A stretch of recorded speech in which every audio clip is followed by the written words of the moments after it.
Good afternoon, East Lansing. I'm Hunter Davies, and welcome back. And today with me, I have a very special guest, a Central Michigan alumni, bleeds maize and blue, a worker at Lunaway Broadcasting Company here, Mr. Pat Hayes. Pat, how are you doing today? Great, Hunter. I'm doing great.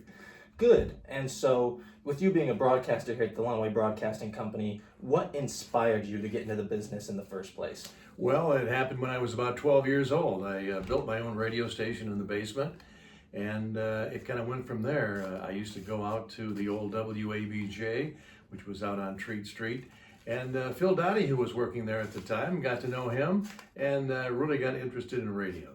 So, was Phil Donahue then one of the prime mentors in your lifetime, helping you get started, especially, building a radio station in your basement at that young an age?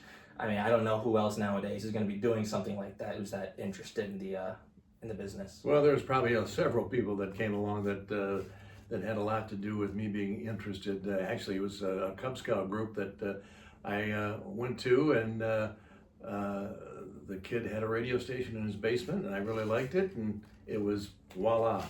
So you just thought, you saw that kid and you wanted to do that for yourself. Exactly right. So I mentioned in the intro, you Central Michigan alum, but you bleed maize and blue. That's right. I saw on your Facebook page that you were at the Rose Bowl this past year for Michigan, Alabama. What's that environment like to you as a broadcaster, and just in general, how is the environment of the Rose Bowl? Well, it was a bucket list item for me, and it was very, very exciting. I've been very blessed to be able to cover the University of Michigan football for the last 25 years, and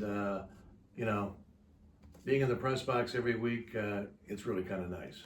And so obviously, covering Michigan football like that, you had to have made some connections. Who was your maybe first connection you made working in the business, or your favorite? Well, I met a lot of people in the business, from local to national people. Gus Johnson, who was in the press box quite often at Michigan, rode up the elevator one time with Brent Musburger from CBS Sports, and you just rub shoulders with a lot of people, and they're people just like you.